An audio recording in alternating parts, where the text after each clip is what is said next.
This is Cam's mx6 96. This is my 93 mx6. I finally got some lock cylinders for the driver's door and passenger door.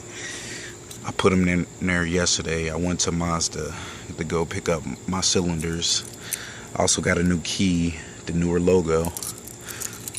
And then, let me show you something. Got the original key, that's for the ignition, so I can tell which one is which.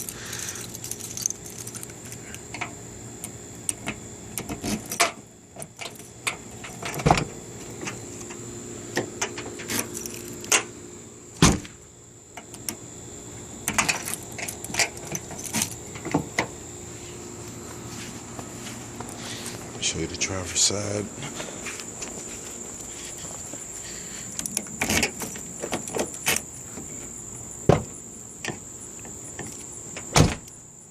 Yeah, guys, I'm pretty happy. Pretty hard to find, so look out if anyone is trying to find any. My suggestion, call every Mazda dealership in your state. Hopefully you should find the lock cylinders. They pretty hard to find, so if anyone looking for any, go look right now because they're pretty hard to find and pretty rare. Anyway, leave comment, subscribe, give me some information about anything else I can do. You know what to do. Later, guys.